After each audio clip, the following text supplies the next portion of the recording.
Aliens arrived on Earth in a giant spaceship 20 years ago. When humans tried to find out more, they noticed that the aliens are weak and began taking care of them. However, as time progresses, the aliens seem more like a threat to the humans, and humans now wish to move them away from humankind.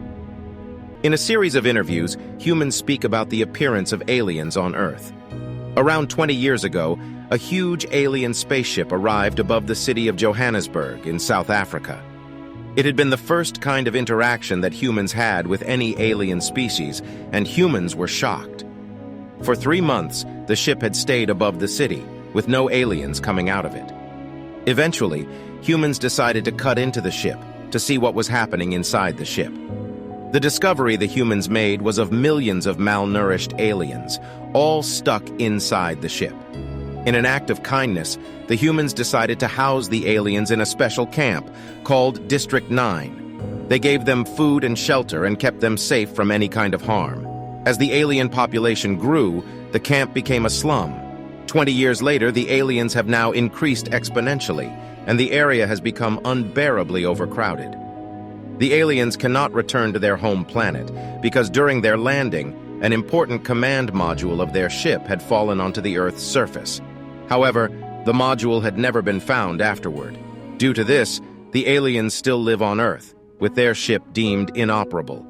The aliens began to rummage through the slum for food and destroyed many human resources. The aliens also became heavily armed, as a Nigerian black group sold weapons to the aliens at a very high price. The gang is run by a man called Obasanjo, whose men also sell the aliens cat food, which the aliens seem to love. After living on Earth for such a long time, the aliens start to understand English and communicate well with the humans. However, as time passes, the Nigerians begin to get fed up with the aliens and begin to riot to get the aliens moved elsewhere. The aliens are called prawns, as a derogatory term because they look like the sea creatures. The people of Nigeria believe that the prawns are using up all of the human resources.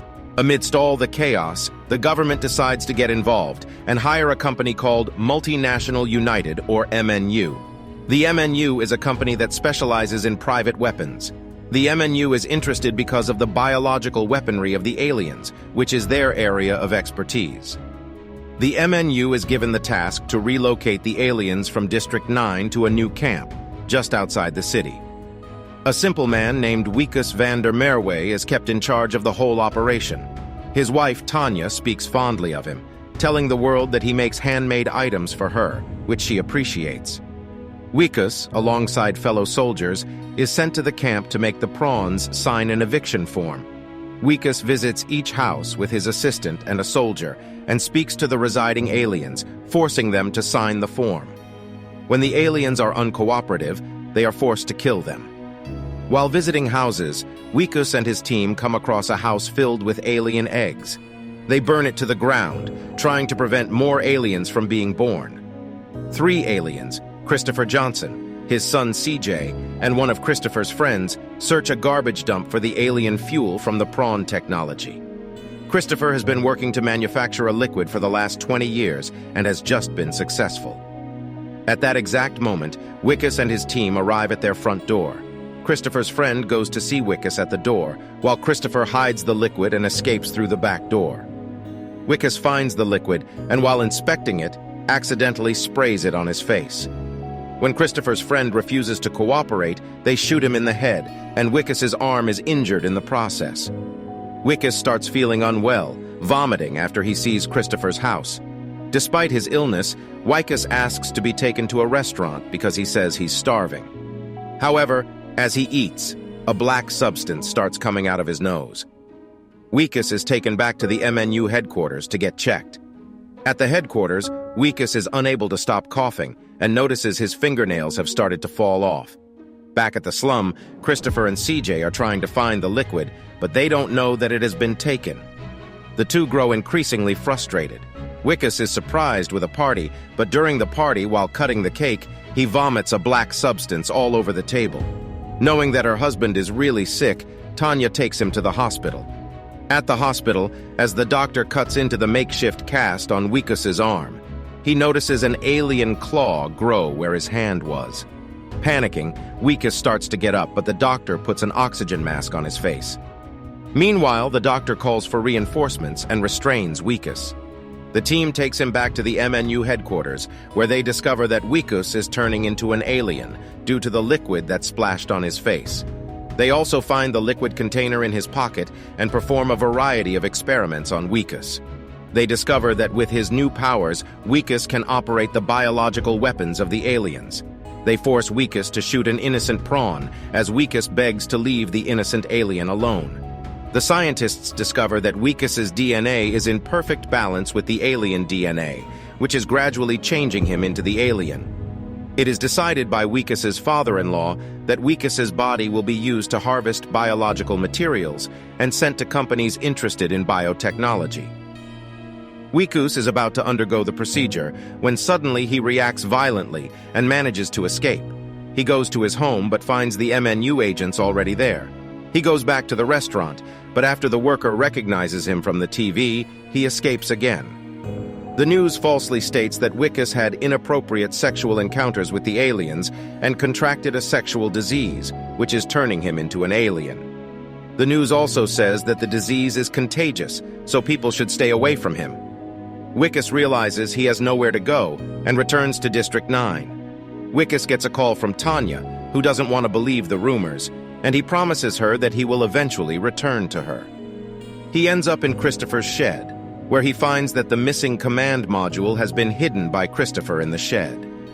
The fuel that he had been looking for would have powered the module, making it easier for the aliens to return home. Wikus realizes that Christopher plans on escaping and wants nothing to do with the humans. Wikus asks Christopher for help, and initially he refuses, saying he needs to take care of CJ.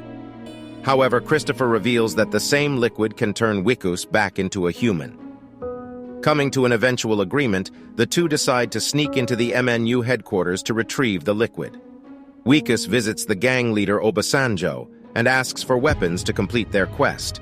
However, Obasanjo wants to eat Wikus's arm, as he believes eating alien body parts will prevent diseases. Wikus is beaten and bruised, and the gang prepares to cut his arm off. However, Wikus finds an alien weapon on the ground and attacks the gang. With the help of the weapon, he collects others and escapes. Later, Christopher and Wikus enter the MNU headquarters. Their entrance alerts the workers, and they send the security team after them. Using the weapon, Wikus is able to kill a security member and finds the liquid soon after in the lab. He's able to annihilate almost everyone in the lab. However, Christopher looks at the body of a fellow alien in the lab. The alien had been experimented on by humans, and Christopher is angered. Just then, the rest of the soldiers enter the lab, and Christopher seems too shocked to move. Wikus reminds him of CJ, and the two are able to escape after breaking a wall. Unfortunately, a police chopper is able to follow them to District 9. Back in the shed, Christopher reveals that looking at his fellow alien made him realize he has to save his people first, and only then can he turn Wikus back. Enraged at Christopher's change of mind, Wikus knocks him out with a log and goes down to the lab in the basement. He powers up the ship himself and tries to fly it himself. However, as soon as the craft is flying in the air, MNU missiles start shooting at it. One of the missiles causes the ship to crash into the ground. The MNU soldiers arrest Wikus from inside the ship, which CJ hides. Christopher is also taken into custody and taken away by the soldiers. On the way, the soldiers are attacked by Obasanjo and his men. After an intense fight, Obasanjo and his men are able to overpower the soldiers and take Wikus into their custody. Back at the gang's location, Obasanjo tries again to cut off Wikus's arm. Meanwhile, CJ activates a robot that the aliens had given to the gang, and it begins shooting at the gang. The robot is able to kill all of the gang members, giving Wikus a chance to escape. Suddenly, the robot opens up to reveal a space for one human, and Wikus gets in. He begins to control the robot. Meanwhile, the mothership that had not moved in years begins to move. Fearful for his life, Wikus initially plans to use the robot to escape. However, when he hears that Christopher will be killed, he returns and rescues Christopher by killing the soldiers around him. Determined to get Christopher to the mothership, the two run to the spacecraft. Suddenly, one of the soldiers shoots at the robot and damages it. This leads to the robot ceasing functions. Christopher is hesitant to leave Wickus behind, but Wickus insists that Christopher reach the mothership and save himself, his son, and his people. Before leaving, Christopher promises to return in 3 years to turn Wickus back into human. Wickus fights off the soldiers as Christopher takes CJ and escapes to the mothership. Wickus watches as the command module slowly arises in the sky and attaches to the spacecraft. Wickus is confronted by the Colonel, who plans to kill him. Just then, other prawns save Wickus and attack the Colonel, eventually killing him. The world watches as the massive spaceship flies into the sky, with Christopher and CJ inside. The world speculates that Christopher will uphold his promise to come back to save his own kind. Wickus, in the meantime, disappears, and no one knows of his whereabouts. The experiments of MNU are exposed to the world, bringing the company shame. The relocating of the prawns is also successful, as they are moved to an area known as District 10. The population of the aliens has increased to 2.5 million in a few years. District 9 is completely destroyed after the relocation of the prawns. Tanya holds a metal flower, which she found on her doorstep, and knows that it's from Wickus. She believes that Wickus is still alive and is sending her handmade gifts to reassure her of his life. Wickus, sitting in a junkyard, continues crafting another metal rose for his wife. The end. Thank you for watching. Be sure to like our channel and subscribe if you enjoy content like this. Also, let us know what movie you would love us to recap for you.